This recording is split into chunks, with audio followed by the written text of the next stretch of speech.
ওইখানে কিন্তু ওয়াকার নেই, ওইখানে কোনো ইউনুস নেই। যদি ভারতে একজন ওয়াকার থাকতো তাহলে কিন্তু ওই সরকার ওই দিনই পড়ে যেত। প্ল্যান কম করা হয় নাই, কিন্তু ভারতের গোয়েন্দা সংস্থারা এত সতর্ক, তারা তো দেশপ্রেমিক, তারা তো কোনো সরকারকে রক্ষা করে না, তারা দেশকে রক্ষা করে। তো তারা কারো কাছে বিক্রি হয় নাই, কিন্তু বাংলাদেশের সেনাবাহিনী এরা তো বিক্রি হয়ে গেছে, হয় ভয়ে, নাহলে টাকার লোভে বা ক্ষমতার লোভে বা সুযোগের লোভে। আমাদের সৌভাগ্য যে ভারতের মতো একটি প্রতিবেশী গণতান্ত্রিক রাষ্ট্র আমরা পেয়েছি। যদি এই ভারতটা কোনো না কোনো ভাবে যদি পাকিস্তানের মতো হইতো অগণতান্ত্রিক রাষ্ট্র, এটা যদি আফগানিস্তানের মতো অগণতান্ত্রিক রাষ্ট্র হইতো বা বার্মার মতো সামরিকতন্ত্র হইতো, তাহলে আমাদের দেশটা এতক্ষণ কয়েক টুকরা হয়ে যেত, আমাদের দেশ থাকতো না।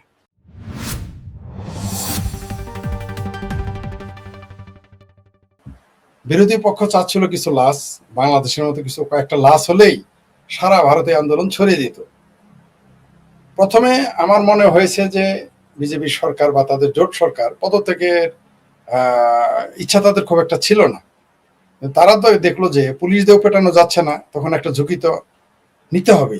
তখন তারা পাশার দানটা ভিন্নভাবে দিল, তারা তাদের মন্ত্রীকে পদত্যাগ করালো।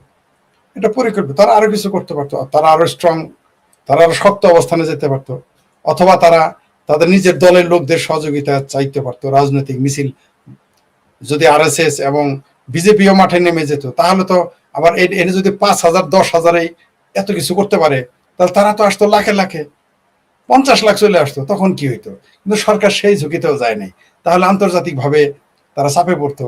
সেই জন্য তারা তাড়াতাড়ি তাদের মন্ত্রীকে পদত্যাগ করিয়েছে।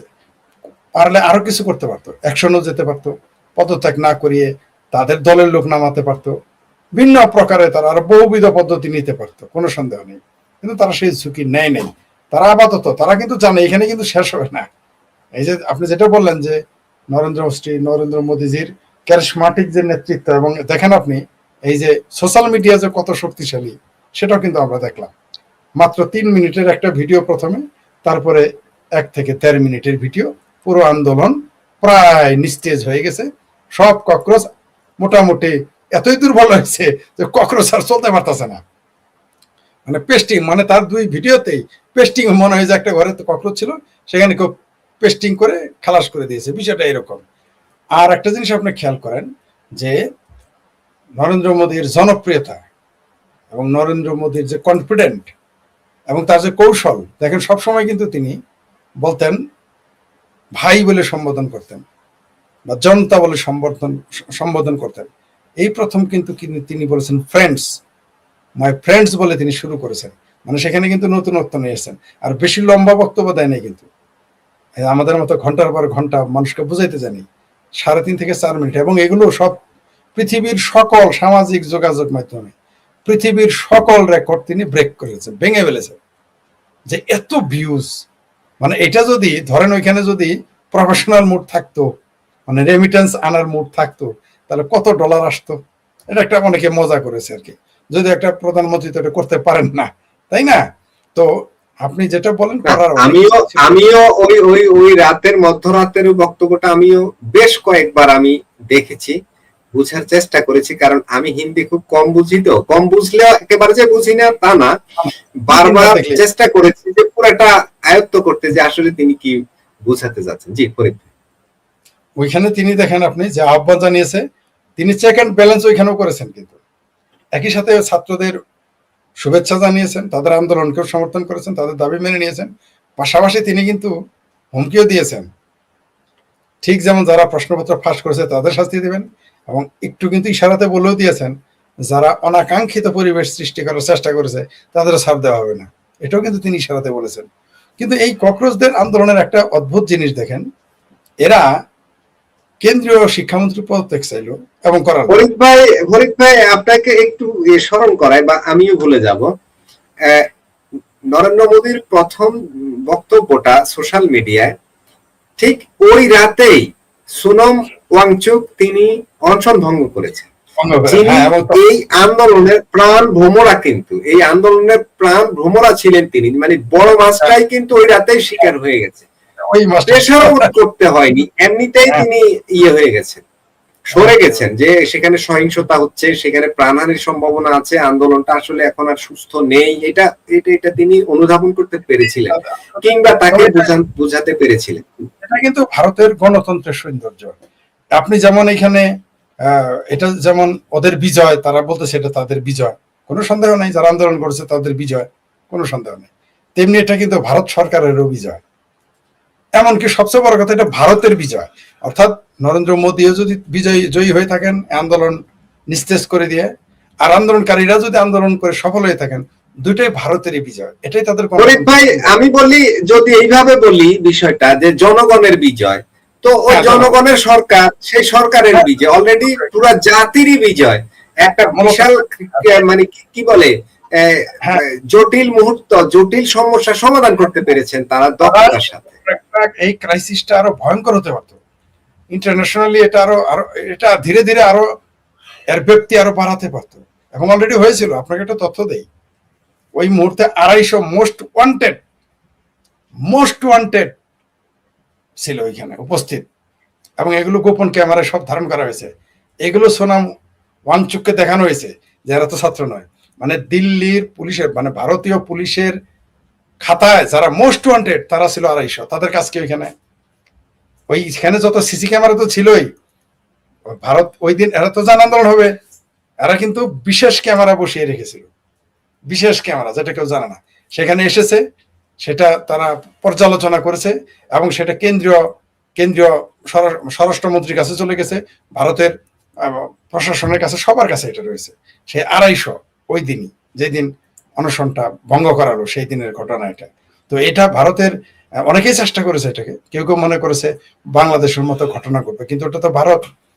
যদি কোনো কারণে এরকম কিছু ঘটতো, যেমন তারা সংসদ ভবন দখল করতে চেয়েছিল, যদি আন্দোলনে তারা 10 লাখ 20 লাখ লোক আনতে পারতো, তাহলে অবশ্যই সংসদ ভবন ঘেরাও করতো এবং মধ্যবর্তী নির্বাচন দিতে বাধ্য করতো। তবে আমি নিশ্চিত আবারও নির্বাচন হলে এরা হারবে। এই যে আন্দোলন দেখতেছেন না, আন্দোলন কিন্তু এক জিনিস, আর ভোট কিন্তু আরেক জিনিস। এই সোনাম ওয়াংচুক কিন্তু ফেল করবে, আর এই যে কংগ্রেস পার্টির নেতা কিন্তু জামানত হারাবে ইলেকশন যদি করে।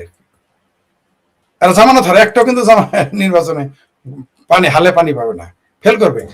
যদি বেশি চাপ থাকতো তাহলে কি করতে জানেন? আমি নিশ্চিত নরেন্দ্র মোদী, ইন্দিরা গান্ধী সেই 71-এর মতো নাকি 69-এ একটা নির্বাচন দিয়েছিল, অ্যাডভান্স, মানে অগ্রিম নির্বাচন দিয়েছিল। প্রধানমন্ত্রী চাইলে অগ্রিম নির্বাচন ঘোষণা করতে পারে যে আমি আরেকবার, আমি 5 বছর পর হবে না, ওইটা এখনই চাই, উনি এটা ঘোষণা দিতে। আর এটা যদি করতো তাহলেও কিন্তু বিজেপি জিতবে। কারণ আমি আপনাকে বলি, ভারতের মিছিল এক জিনিস, আন্দোলন এক জিনিস, আর বাস্তবতার এক জিনিস। যেমন মনে করেন বাংলাদেশ, সারা পৃথিবীতে জানে এখন বিএনপি ক্ষমতায়, তাই না?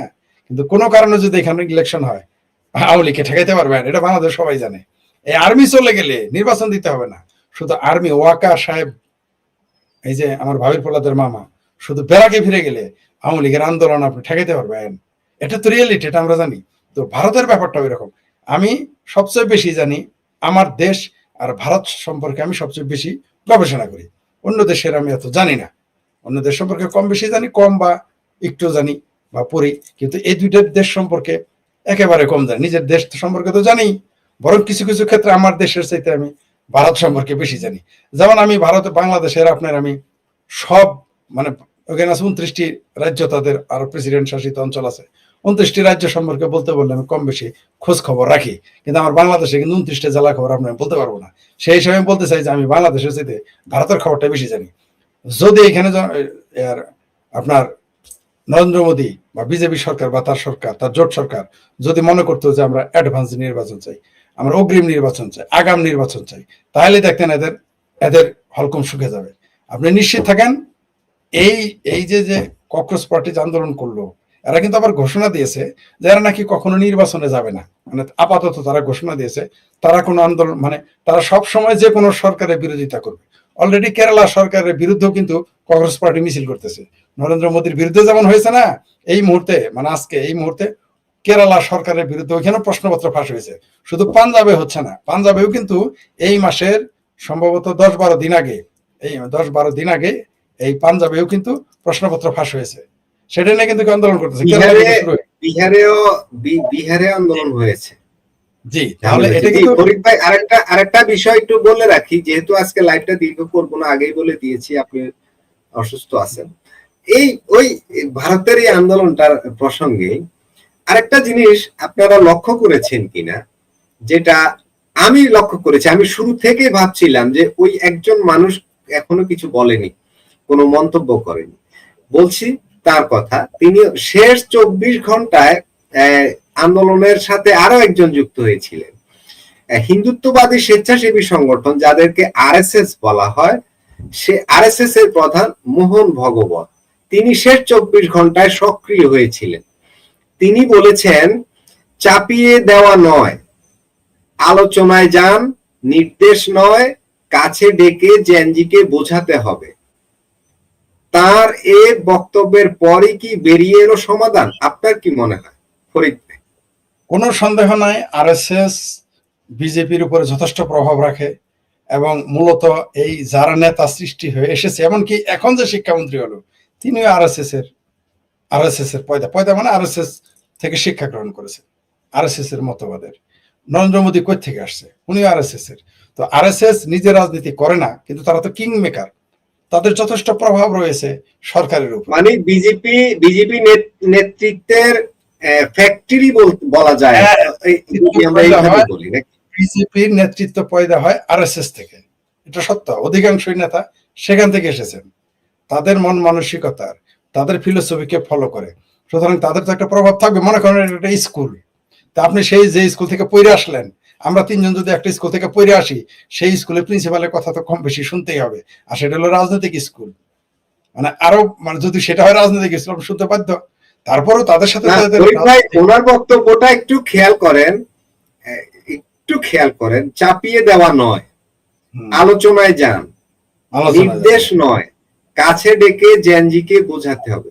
কি সুন্দর, মানে হ্যাঁ, মানে ওনার যে বক্তব্যটা কোন উগ্র, কোন হিংসাত্মক, প্রতিশোধমূলক নয়।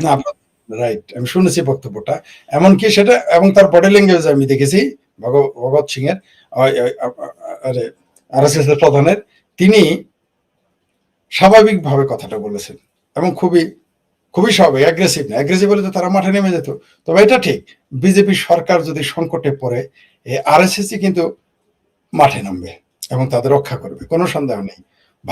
ভারত এই মুহূর্তে সবচেয়ে জাতীয়তাবাদ ছড়াচ্ছে হচ্ছে, মানে ভারতীয় জাতীয়তাবাদের যে স্ট্রং শক্তিশালী পজিশন, এটা কিন্তু গড়ে তুলতেছে আরএসএস কে আমাদের বাংলাদেশে যে যাই বলুক, তারা কিন্তু ভারত রাষ্ট্রের প্রতি তারা নিবেদিত, তারা ভারতের জাতীয়তাবাদকে তারা ধরে রাখার চেষ্টা করতেছে, এটা কিন্তু সত্য। এবং তাদের সদস্য সংখ্যা বাড়তেছে, এমন না যে তারা ক্ষমতায় যাওয়ার কারণে, আদর্শিক কারণে তাদের সংখ্যা হু হু করে বাড়তেছে।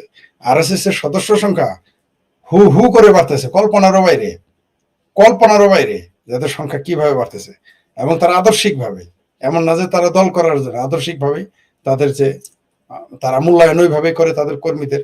আর তার ভাষণটা তো দেখলেন, কারণ দিন শেষে তো তারা ভারত, আর ভারতের একটা সুবিধা হলো যে তারা যে যাই বলুক, দিন শেষে তারা ভারতীয়, সেটা হিন্দু হোক, মুসলমান হোক, বাম হোক, ডান হোক, তারা দেশের স্বার্থে কিন্তু ঐক্যবদ্ধ হয় খুব দ্রুত।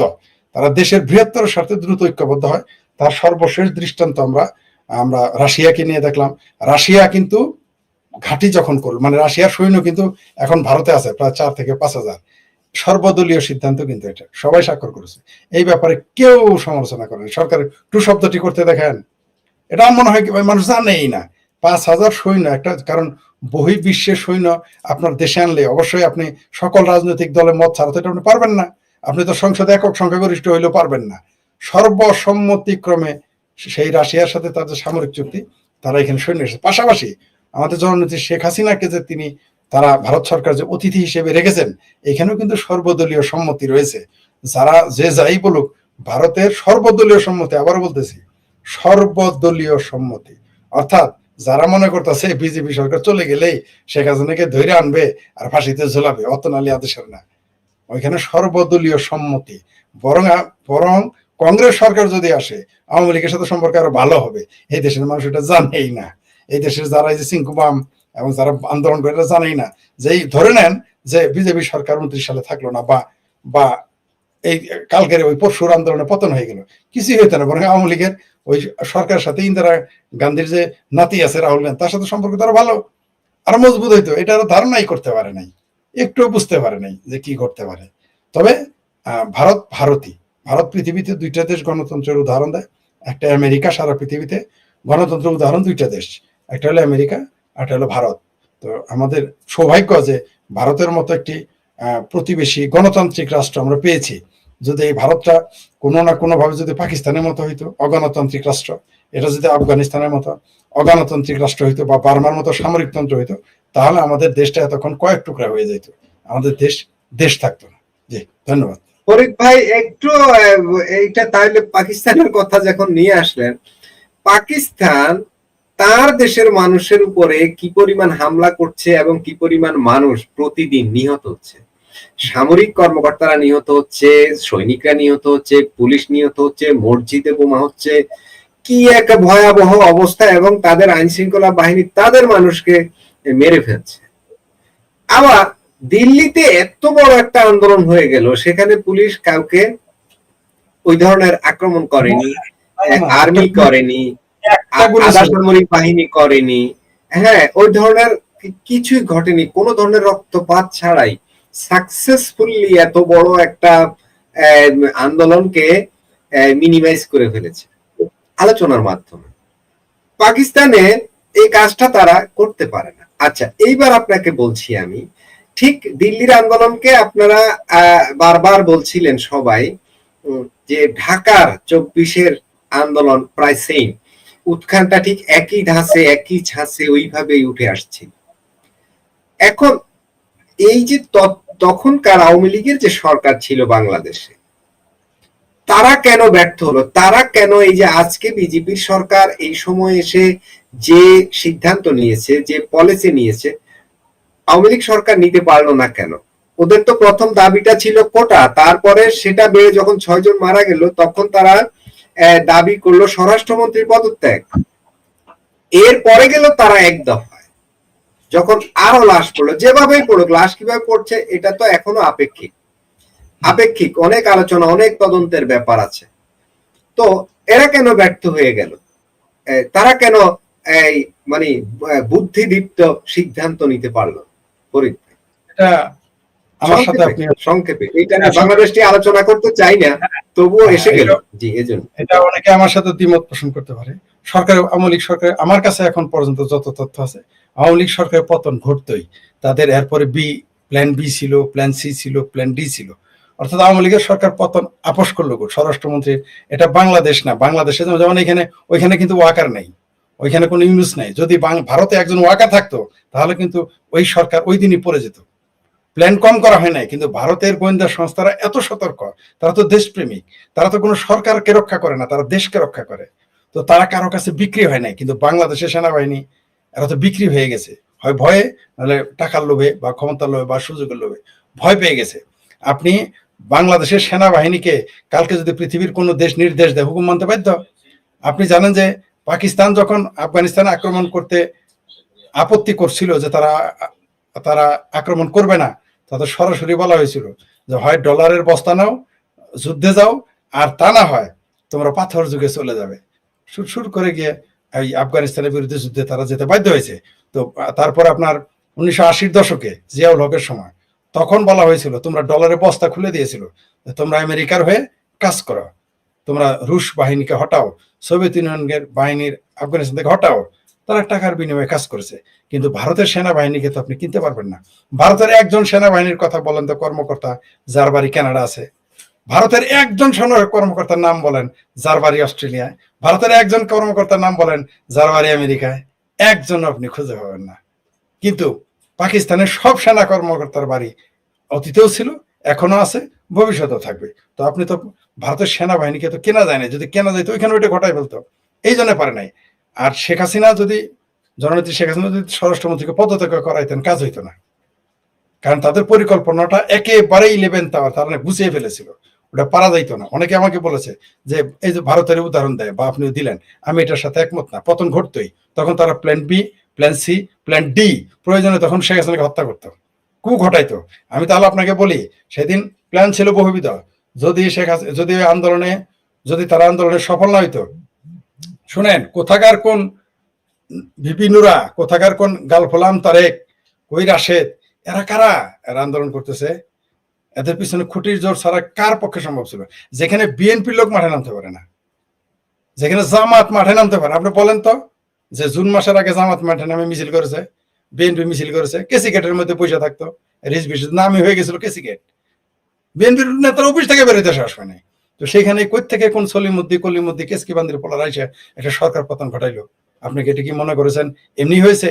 এটা ঘটতোই, তারপরও ঘটতো, কারণ এটা শুরু হয়েছে সেই শাপলা চত্বর থেকে না, শুধু যেই দিন আওয়ামী লীগ ক্ষমতায় আসে 2009, ওই যে বিডিআর হত্যাকাণ্ড, এটা দিয়ে শুরু হয়েছিল।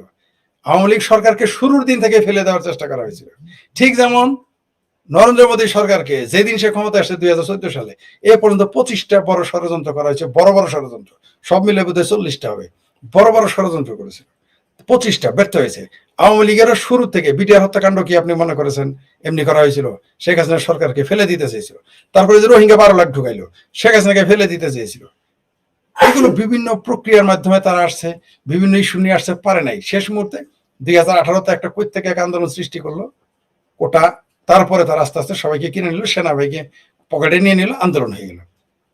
এবং কারণ সেনাবাহিনী যখন বিট্রে, কালকে যদি ভারতের সেনা 3 বাহিনী প্রধান বিট্রে করে, কোন সরকার টিকবে না।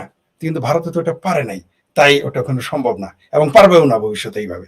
আপনি সেখানে নির্বাচন দিতে পারবেন, আপনি ভারতে যাই ঘটান, নির্বাচনের মাধ্যমে আপনাকে ক্ষমতায় আসতে হবে, যত কিছুই ঘটান আপনার, কারণ ওইখানে গণতন্ত্র প্রতিষ্ঠিত। সেনাবাহিনী ইলেকশনে নাক গলায় না, ওইখানে নির্বাচন কমিশন হলো অল ইন অল। নির্বাচনের সময় সেনা প্রধানের কথা ওইখানে কেউ এমপি হয় না, সেনা প্রধানের কথা ওইখানে কেউ দেশ থেকে বের হয়ে যায় না, সেনাবাহিনীর কথা কেউ দেশে আসে না, ওইখানে নেতাদের কথাই নেতারা আসে। সেই জন্য ভারতে আপনি সফল হতে পারবেন না। এমনকি 5 লক্ষ লোক আসলেও না, 10 লক্ষ লোক আসলেও না, এমনকি গুলাগুলি হইলেও হইতো না। কি হয়তো মধ্যবর্তী নির্বাচন দিত, নরেন্দ্র মোদী ঘোষণা দিয়ে দিবে। আর বাংলাদেশের মতো তো আপনি দল নিষিদ্ধ করতে পারবেন না, যারা ক্ষমতায় যাবে গিয়ে কি বিজেপি নিষিদ্ধ করতে পারবেন না। তো বাংলাদেশে তো এটা সম্ভব। বাংলাদেশেও যদি আওয়ামী লীগ নিষিদ্ধ না করতো তাহলে কি হইতো? ফলাফল তো উল্টা হইতো, বিরোধী দল কে থাকতো? কমপক্ষে বিরোধী দলে তো আওয়ামী লীগই থাকতো। তো এগুলো আন্তর্জাতিক ষড়যন্ত্র ছিল, যেই দেশের কূটনীতি দুর্বল, যাদের নেতৃত্ব আরোপিত, অর্জিত না। বাংলাদেশে আপনি দেখেন তো, শেখ হাসিনার নাম ছাড়া আওয়ামী লীগের যদি 300 এমপি থাকে, 5 জন হয়তো নিজের যোগ্যতা এমপি হয়, আর 295 জনই তো শেখ হাসিনার নামে বা নৌকা মার্কার নামে এমপি হয়। বিএনপিও সেম কেস, খালেদা জিয়া তারেক রহমানের 300 এমপি হলে খালেদা জিয়া তারেক রহমানের নামেই 295 জন এমপি হয়, 5 জন হয়তো নিজের যোগ্যতাতে হয়। এগুলো তো অর্জিত না, আরোপিত। তো ভারতে তা না তো ভাই, ভারতে যারা আসে ম্যাক্সিমাম, বলবো না যে সবাই অর্জিত তা না, ভারতে 540 জন এমপি রয়েছেন। এই 540 জন এমপির মধ্যে 500 জনের নিজের যোগ্যতাতে পাশ করে আসে। তাহলে আপনি দেখেন মেজরিটি কত, 48 জন হয়তো কারণ নামে চলে আসে, কিন্তু 500 জন তো 500 জন না, ধরেন ওখানে অর্ধেক নিজের যোগ্যতায় পাশ করে। আপনি এটাকে কি মনে করেন যোগ্যতা না? ধরেন ওখানে 500 না 250, যেখানে বললাম যে 540-এর অর্ধেক যা হয় তা অন্তত আসলো। মনে করেন 270-75 জন নিজের যোগ্যতা এমপি হয়েছে, তারা কি কারো কথা মানবে? যার নিজে ভোট এমপি হওয়ার যার যোগ্যতা আছে, সে সেনাবাহিনীর কথা মানবে? কখনোই মানবে না, সেটা পৃথিবীর যে কোনো দেশ হোক। আমি যদি আমার এলাকার এমপি হই, আমি ডিসিরা মানবো নাকি? আমি সেনা কর্মকর্তারা মানবো নাকি? আপনি যদি আপনার এলাকার এমপি হন জনগণের ভোটে, আপনি ডিসি, আপনার এলাকার যে কমান্ডার থাকবে সেনাবাহিনীর, তাদের কথা ওই কথা আপনি মানবেন না? সচিবের কথা মানবেন না? সচিবের কথা, আচ্ছা আপনি দেখেন ওই যে সৈয়দ আশরাফ সাহেব, তার দেখলেই সচিবদের পাতলা পায়খানা শুরু হয়ে যাইতো না? মঈনুদ্দিন খান আলমগীর, তার দেখলে সচিবদের পাতলা পায়খানা শুরু হয়ে যাইতো। কেন হইতো? কারণ তারা এমপি, তারা নিজেরাও যোগ্য এবং এমপি হওয়ার যোগ্যতা তারা রাখে, তারা ভোটে পাশ করে আসে।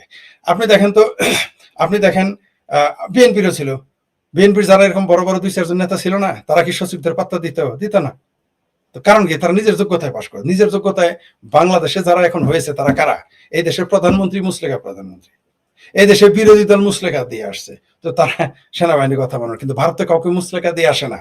আপনি দেখেন যে প্রধানমন্ত্রী, একটা দেশের প্রধানমন্ত্রী দক্ষিণে যাইতে হলে তার রাজ্য মুখ্যমন্ত্রীর সাথে আলাপ আলোচনা করে যায়, এটা প্রধানমন্ত্রী। মানেটা কি? কারণ কি? যার যার যোগ্যতা।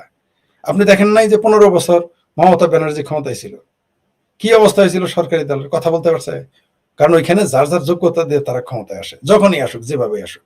বাংলাদেশের মতো না। তাই ওইখানে আপনি চাইলেও আপনি ওইটা করতে পারবেন না। আর শেখ হাসিনা, আমি কথাটা লম্বা হয়ে গেল, শেখ হাসিনাকে সরাইতেই আরো ভয়াবহ, ওগুলো এখন বললাম না, বলার দরকারও নাই, কারণ এটা যেহেতু ঘটে নাই, যা হবার হয়ে গেছে। আরো বহুবিধ প্ল্যান ছিল, এটা পরে জেনেছি আমরা, এই মাস 3 আগে জেনেছি যে এটা। আমিও বলতাম, আমিও মাঝে মাঝে মনে করতাম যে একটু যদি বসে আলোচনা করতো, কিন্তু আসলে তা হইতো না। কারণ পিছনে তো কাজ করতেছে আরেকজন, পিছনে কাজ করতেছে আরেকজন। এইখানেও তাই ছিল, দিল্লিতেও এই ককরোচদের পিছনে আরেকজন ছিল, কিন্তু ওদের লাইন, ওদের বিসি কেটে দিয়েছে আর কি। যেমন পাড়ার বিসি কেটে দিলে কি হয়, খাসা হয়ে যায় না, এদের খাসা করেছে ওই দেশের সরকার এবং সরকারের যে যারা গোয়েন্দা সংস্থা, এরা খুবই সতর্ক ছিল। সেনাবাহিনীর হোক, পুলিশ বাহিনীর হোক, এদের বহু গোয়েন্দা সংস্থা রয়েছে, তারা খুবই সতর্কভাবে মনিটরিং করতে। বললাম না যে গোপনে গোপনে ক্যামেরা লাগিয়েছিল, এরা জানেই না। এরা কি মনে করছেন এমনি সরে গেছে এখন? ওইখানে কে কে কি করে অনেক তথ্য বেরোবে, কয়দিন পরে দেখতে পারবেন। এটা আমি বলি নাই, টিভিতে আসছে সরাসরি। এটা এমন না যে আমি মনের মাধুরী মিশিয়ে। ফরিদ ভাই, বহু দেশ থেকে খাবার গেছে ওখানে, হাজার হাজার প্যাকেট, পেমেন্ট আসছে দিল্লি থেকে, পেমেন্ট আসছে কাতার থেকে, এমনকি পেমেন্ট গেছে বাংলাদেশ থেকে। এগুলো তারা বুঝতে পারে নাই, আর তাদের নেতাদের এগুলো বলে নাই। রাহুল গান্ধীরই দেখেন কয়দিন পরে জেল হয় কিনা, তার নামে দ্বৈত নাগরিকত্ব আইনের মামলা হয়েছে। এটা প্রমাণ হলে তো তার এমপিতেই থাকবে না। এর আগেও কিন্তু একবার সে বহিষ্কৃত ছিল বিরোধী দলের নেতা হিসেবে। তো ভারতও তার নির্দিষ্ট আইনে চলবে, আপনি বললেই তো হবে না। এটা বাংলাদেশের মতো করে। খুবই মজার একটা খবর আছে, খবরটা হলো রফিক ভাই খবরটা গুতা দিয়েছিলেন, যার কারণে এই যে বাশার আল আসাদকে তাড়িয়ে দিলাম আমরা জিহাদিরা, আমরা সশস্ত্র সংগ্রাম করলাম, স্বৈরাচার, ফ্যাসিবাদ নানা তকমা দিয়ে বাশার আল আসাদকে আমরা তাড়িয়ে দিয়ে এখন আমরা সেই ইমানি, সেই জিহাদি সরকার, আমরা এখন এবার চিরশত্রু ইসরায়েলের সঙ্গে নিরাপত্তা চুক্তি শুনেন। যেদিন এই ঘটনা ঘটে এবং এই সিরিয়া এখন ইসরায়েলের, সিরিয়ার ভিতরে তো এখনো ইসরায়েলি সেনাবাহিনী অবশ্যই দখল করে। বাশার আল আসাদকে তাড়িয়ে দিয়ে কি সিরিয়ানরা কি ঠিক করেছে নাকি ঠিক করেনি? মানে দেশাত্মবোধের প্রশ্নে সবার সাথে সম্পর্ক থাকবে কি থাকবে না সেটা ভিন্ন ব্যাপার, দেশাত্মবোধের প্রশ্নে আপনার কথা ঠিক আছে, কিন্তু যে হারে চাপা মারে, যেভাবে কথা বলা হয়েছিল, এই যখন ক্ষমতায় আসলো দখল করলো আর কি বাশার আল আসাদকে তাড়িয়ে। আরেকটু বলি, আমার প্রশ্ন শেষ হয় নাই। এইটার সাথে সৌদি আরব ইসরায়েলকে অলরেডি স্বীকৃতি দিচ্ছে, ইমিডিয়েটলি দিয়ে দিচ্ছে, সব ফাইনাল হয়ে গেছে।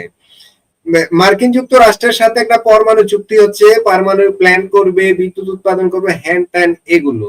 এরপরে চলছে পাকিস্তান, এরা সবাই অলরেডি ইসরায়েলকে অলরেডি স্বীকৃতি দিয়ে দিবে, নাকে খত দিয়ে। পরিস্থিতি ওদিকে যাচ্ছে। ইভেন বাংলাদেশ, আমারও মনে হচ্ছে যে ইভেন বাংলাদেশ সেই মিশন ওভাবেই কাজ চলছে। আপনার কাছ থেকে শুনবো ওই যে সিরিয়ার কথাটা। জি জি জি, আগে বলি, এইগুলো আমি সিরিয়ার কথা আমি তখন লিখি নাই, কারণ তখন তো এটা ঘটে নাই। আমি বলেছিলাম যে পাকিস্তান, বাংলাদেশ এবং আরব কান্ট্রি যারা, বাংলাদেশের কথা বলি নাই, যে এগুলো পাকিস্তান সহ সবগুলো ইব্রাহিম অ্যাকর্ডে সাইন করবে। মানুষ আমার পাগল বলছে, তাই বলে সৌদি আরব? জি, কারণ কেন সাইন করবে? বাধ্য হবে, বাধ্য। ইসরায়েলকে স্বীকৃতি দিবে তো দিবে, আব্বা ডাকতে হবে, আব্বাটাকে স্বীকৃতি দিতে হবে। এগুলো আমরা আগেই জানি। তখন বলছে বলে আমার হাইরে গালাগালি, মানে আমাদের পক্ষের লোক আমার গালাগালি দিয়েছে। কেউ আবার গালাগালি জানে, বলছে ফরিদ এটা কি করে শোনে, কি আজগুবি কথাবার্তা বলো। কিন্তু এখন দেখেন তো, শুনেন, আপনার মনে থাকার কথা, 2 বার ইসরায়েলি বিমান পাকিস্তানের আকাশে নয় জমিনে নামছিল। ইতিহাস বলে বাংলাদেশ ইউনূস সরকারের সময় ইসরায়েলের বিমান আসছিল, ভুলে আসছে, এই সমস্যা ওই সমস্যা আসছে, ভুলে বুঝি ইসরায়েলের বিমান বাংলাদেশে আসে, ভুলে বুঝি ইসরায়েলের বিমান পাকিস্তানের নামে। আপনি আমার বলেন তো, ভুলে কেন বাংলাদেশ ভারতে নামলো না? ভারতের সাথে তার রাজনৈতিক সম্পর্ক, কূটনৈতিক সম্পর্ক, ওইখানে না নামে বাংলাদেশ আর পাকিস্তানে কেন নামে?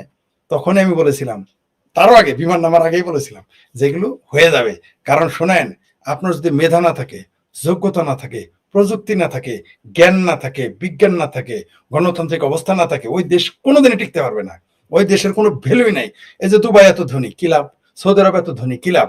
আবার শক্তি, আবার বলে যে ওদের তো শক্তি নাই, তাই পাকিস্তানের শক্তি আছে, সো হোয়াট? কি করতে পারবে? তাদের অর্থনৈতিক ভিত্তি আছে। পারমাণবিক বোমা কি খাবেন ভাতে খিদা লাগলে? আপনাকে বাধ্য করবে তারা। এবং দেখেন এই যে যুদ্ধ, মিডল ইস্টে তারা কি সুন্দর ছক বসায় রাখছে। এই যে ইরান, দেখেন এখন ইরান, আমি বলেছি ইরান জুজুর ভয় দেখিয়ে কিন্তু কাজটা করে নিতেছে তারা, যে তুমি পারমাণবিক বোমার অধিকার, ওই কিছুই পারমাণবিক বোমা বানাইতে দিবে না, ওই পাকিস্তান থেকে 50টা নিয়ে সৌদি আরবকে দিবে। বুঝতে পারছেন? এখান থেকে নিয়ে 50টা সৌদি আরবকে দিবে, যেন পারমাণবিক বোমা দিলাম। ওইটা আবার বলে রাখি, সৌদি আরব যেদিন নিজেকে পারমাণবিক বোমার অধিকারী ঘোষণা করবে, তার মানে হলো মুসলমানেরা আরো বেশি বিপদে পড়বে। ঠিক যেমন পাকিস্তান ভিখারিস্তানে পরিণত হয়েছে পারমাণবিক বোমা হাতে পাওয়ার পরে, সৌদি আরবে পারমাণবিক বোমা যাওয়ার পর দেখবেন মিডল ইস্টের অবস্থা কি হয়। মিডল ইস্টের অবস্থা কিন্তু আগামীতে 30 বছরে মিডল ইস্টের অবস্থা খুবই জঘন্য পরিস্থিতিতে যাবে তারা। মানে তারা একেবারেই ইসরায়েলের হাতে কথায় উঠবে আর বসবে। আর বাংলাদেশ তো এই সরকার যদি টিকতো, কারণ 27 সালে টিকবে না, যদি টিকে যায় এই সরকার, এই মুসলিম এরাই তো ইসরায়েলকে স্বীকৃতি দেবে। এটা তো আমি বলেছি যে আমি আওয়ামী লীগ ক্ষমতায় থাকতে বলেছিলাম যে বাংলাদেশ যদি কোনোদিন যদি স্বীকৃতি দেয়, সেটা বিএনপি জামাত জোট স্বীকৃতি দিবে ইসরায়েলকে। এবং আপনি দেখেন আসাদ নূর, সরি আরে কি বলি, দেখেন আসলে শরীরের সমস্যা তো তখন, আরে বিপিনুরের সাথে ইসরায়েলি লোকের ছবি ছিল না? সিমটম কি? সে এখন প্রতিমন্ত্রী না, সে এখন এমপি না, কি বুঝলেন? বিএনপির আসলাম চৌধুরী ছিল না, ছিল কিনা? তো এগুলো কি সিমটম?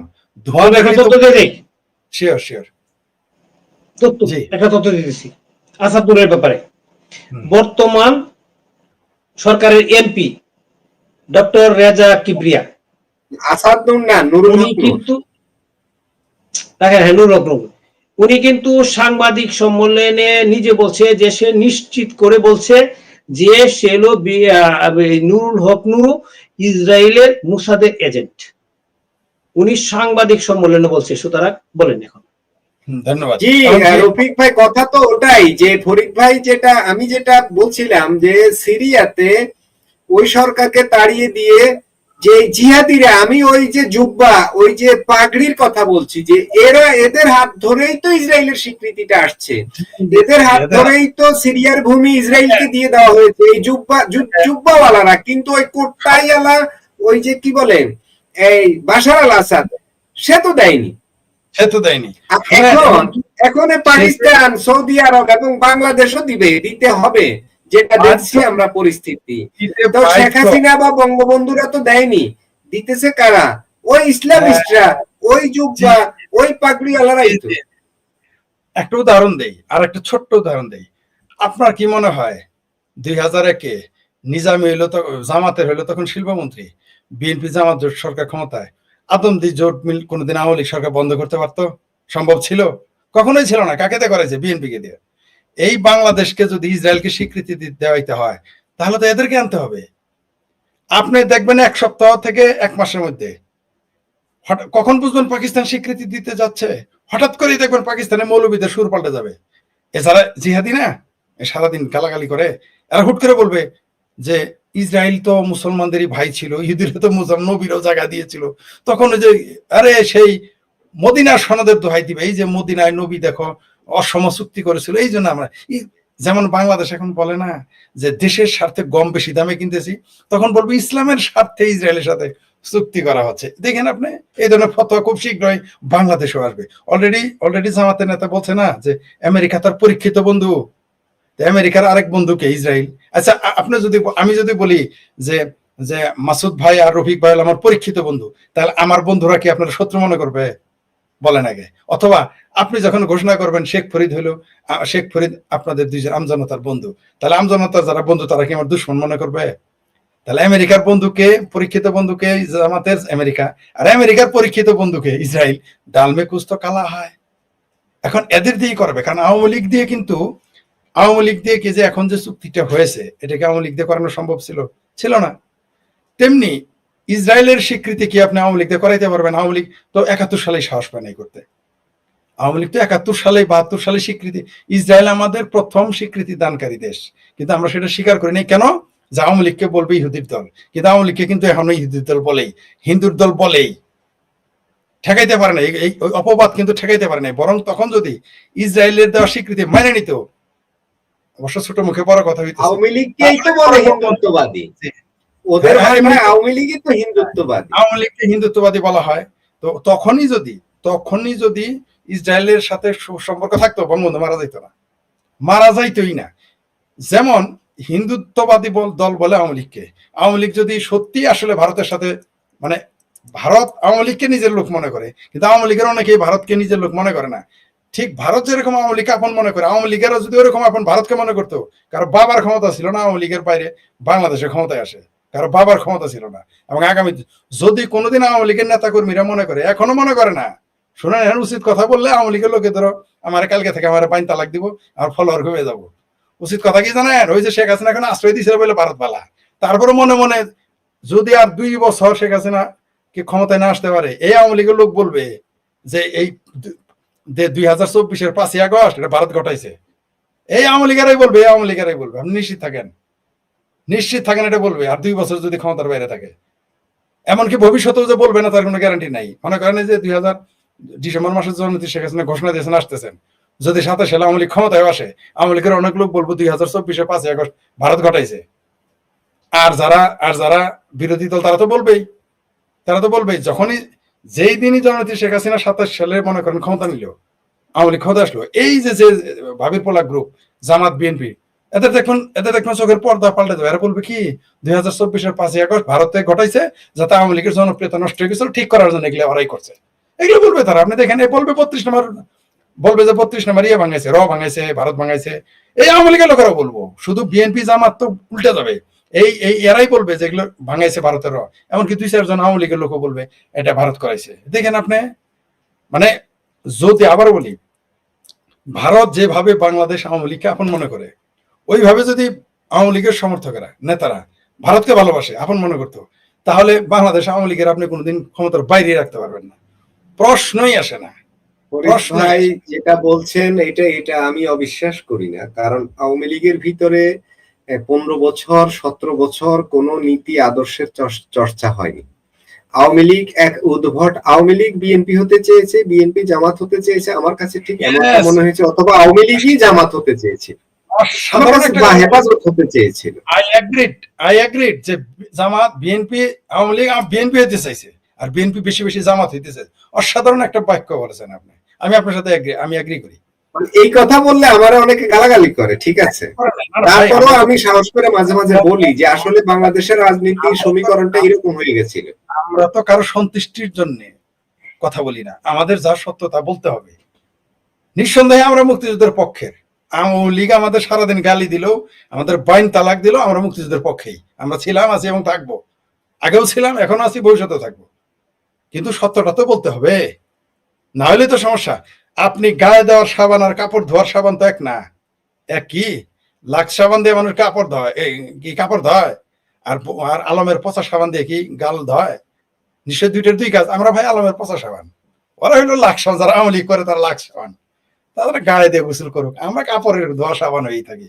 আমরা কুলার মধ্যে হইলাম ভাঙা কুলা, যেটা ছাই ফালাইতে লাগে, ছাই ফালাইতে থেকে নতুন কোলা দেয় ই করে না, নতুন কোলা নিয়ে যায় বাজার থেকে না, ওই ভাঙা কোলা আমরা আর কি।